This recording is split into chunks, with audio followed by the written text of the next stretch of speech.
Do you think they will be looking at the other results, or because managers always come out and they say no, we only look at what we're doing? Do you think they would have been huddled around watching Sunderland? You focus only on what you're doing, but as soon as you get in that dressing room, you always look at other results.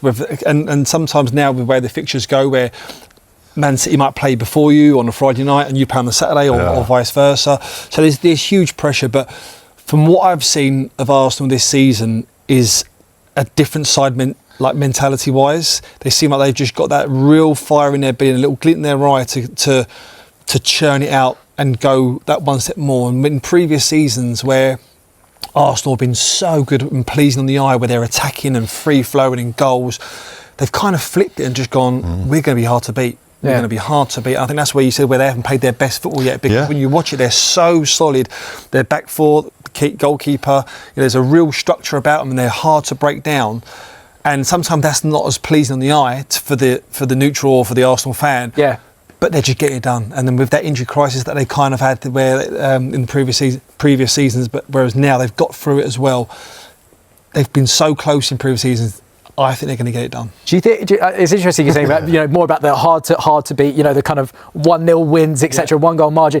Is he more? Is Mikel? Is he more George Graham? Is he more Arsene Wenger? What would you say? Any of them wouldn't. Both of them wouldn't it? But it's.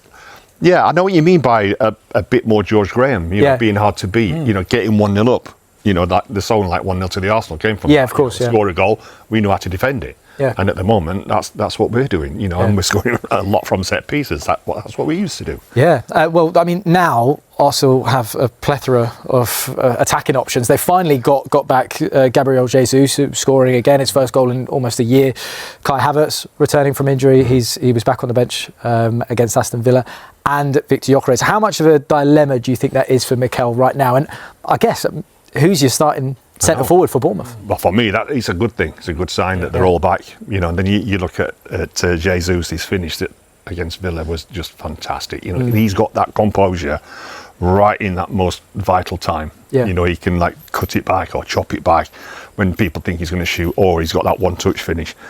So it's going to be good competition. Because obviously there's a lot of noise around Gyökeres. With his form.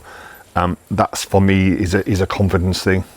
He's got to try and somehow get his confidence back, because he's a proven goal scorer. It's just that he's finding it really hard in this division. Yeah, what would you say, Sis, as well on Gyökeres? I mean, there's games that I've watched and he's making really good runs and he's getting in good positions, and it's just that confidence, or that where he's trying too hard.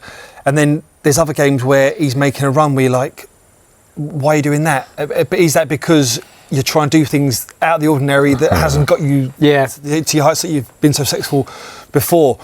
I think it's a really good thing. I think it's a real positive that now there's a bit of fire in the belly as well, with these strikers looking at each other going, because when things are going well in any team, and you've been in dressing rooms where you're at the top of the league and everyone wants to play.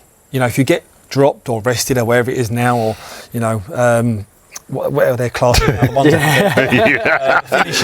finishers. Everyone wants to play. Whether they get 20 minutes, if they get half an hour, everyone wants to get in there to make an impact, to get in that starting lineup for the next game. So with that culture, that environment that Arteta's built there is superb. Going to train every day. Training must be bouncing. Everyone's enjoying themselves.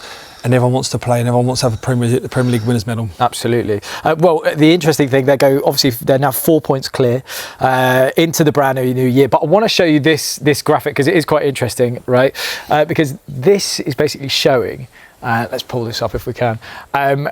On New Year's Day in previous years, we've done it before. We've done it top at Christmas Day. I think 3 times we've done it before, and we've never gone on to win the league. How much will that be? Look, you can see it behind us here. Arsenal under Arteta. You can see here, all the way from 2020. Obviously, they were in 10th position. Ended up second there. This is when on New Year's Day where they've been and where they've ended up. How much do you think it's in their heads? Obviously, being top at Christmas, that type of vibe. It'll be in their heads, definitely. But the motivation of proving people wrong is massive. I had that all through my career, more or less, when I got released at 19. And that motivation to prove people wrong and shut people up, honestly, it can be a big driving force. Yeah. Really do you think there'll be certain players in that dressing room that are like, this isn't happening again? I wouldn't. I think that happens when in certain scenarios. So, in a few weeks, if they drop points, which I think they're going to drop points this for the remainder of the season, that's a given. And then Man City, because you don't want the one team you don't want chasing you is going to be Manchester City. And they're going to be there or thereabouts, of course. And I think it's going to go right to the wire. But there's going to be moments where they're also going to go and build on the experiences from previous seasons where they've just come so close, and they'll draw on them experiences. They'll have players that have seen that dressing room, someone like Declan Rice, the two centre-halves, for instance, the goalkeeper, good vocal voices that will sometimes just go, listen, calm, we've been here before, it's not a problem. Let's just worry about ourselves, worry about what we do on the pitch, just keep doing what we've done all season and it will come. It's like when they played Sunderland. When they played Sunderland and went one down, that in the past would have turned into a defeat. Yeah, that's interesting. Yeah, I mean, they seemingly have that resilience to almost get over the mark. But look, we have a very simple poll for you tonight. Usually we try and push the boat out, but this one, let's just lay down the marker. Okay, halfway point of the season. Who is going to win the league? How's that for a poll? Okay, who is going to win the league? Obviously, you can scan to vote there. We'll get your answer later on in the show.